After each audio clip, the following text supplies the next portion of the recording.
Je m'appelle Renaud Fossard. Je coordonne un programme qui s'appelle SPIM pour Système publicitaire et influence des multinationales.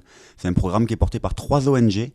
Résistance à l'agression publicitaire, Communication sans frontières et les Amis de la Terre. On mène des études et on essaie de développer un plaidoyer sur les enjeux de l'économie publicitaire, de l'influence des multinationales, et ça nous a amené évidemment à toucher aux enjeux de l'économie de l'attention.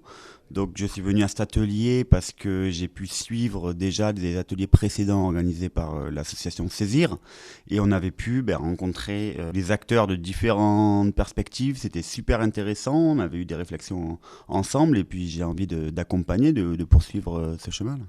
Il y a eu de très bonnes idées, les gens qui ont eu la responsabilité de faire que Facebook soit moins prédateur sur l'économie de l'attention. Ils ont eu de très bonnes idées de réforme, mais je trouvais ça absolument surréaliste d'imaginer que Facebook, en tant que Facebook, demain mette en œuvre tel type de réforme. La première conclusion, c'est d'abord la dissolution de Facebook et ensuite la construction d'un modèle moins prédateur. Donc il y a toujours ces contradictions-là. C'est aussi des débats qu'on a eus à un moment, les échanges. Éducation aux médias versus régulation. À chaque fois, on se noie dans ce verre d'eau, et quand on est entre militants ou entre citoyens, on se noie dans soit il faut éduquer, soit il faut réguler, mais attention, réguler, c'est interdire, et la démocratie et tout ça, là. Les réalités pour un gouvernement, elles sont plus simples. Quand il y a des choses qu'on trouve nocives, agressives, et qu'il y a des structures organisées pour les mettre en œuvre, oui, moi je pense qu'il faut que des majorités politiques décident d'interdire ces choses-là et encadrer d'autres. Nous, on va donner comme outil ça, un contenu qui est censé quand même identifier les principaux problèmes, organiser la pensée